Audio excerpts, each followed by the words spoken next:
For the last 3 decades, millions of Latinos across Mexico and Central America have come to one conclusion.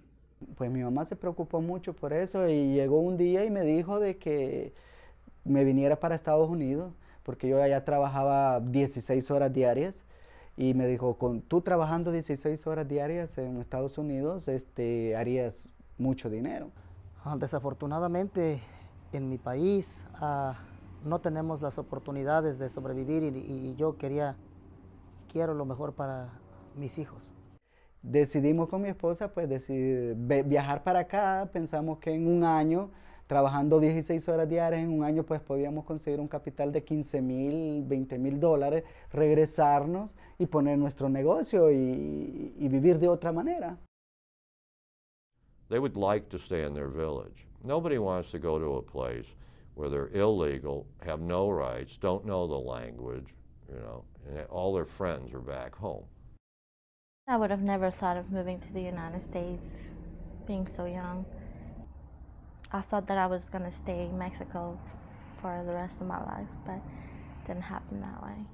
They've made a judgment in their mind, in most situations I think, that they have to come, that their situation at home has gotten so bad that they need to come here to work. When you get out there in the desert, you find some Indian woman with a 10-year-old in 115-degree heat walking 40 miles in the middle of the summer. You know, this isn't a lark. You know, there's no other choice, because no one would put their children at risk like that if they had a choice. And it's a question that is very rarely asked, in fact, is why do people come here illegally? Why don't they just come legally? And when I ask my own students that, they always say, well, it's probably just easier. You don't have to go through all that red tape. Or it's probably cheaper. Well, actually, these days it's more expensive. And they can't go through the red tape because, frankly, there is no legal way for them to come here. The typical laborer who comes to Harrisonburg is not eligible and never has been eligible under our immigration law to get any status.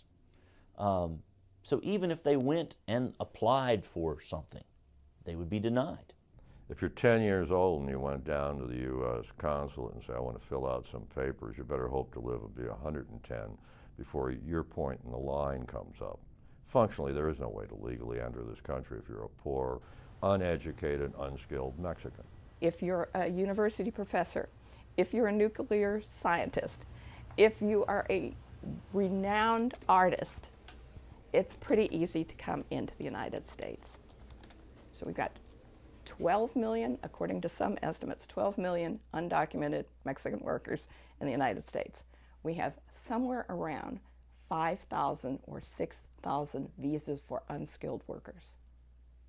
That wouldn't even fill our need in Harrisonburg, let alone the entire country. Nobody sat down and said, let's have a coherent immigration law.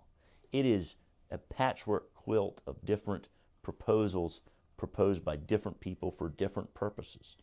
There are people who've passed laws to keep these people out. There are people who've passed laws to try to help businesses. And it's this patchwork of laws that, as a whole, are almost nonsensical.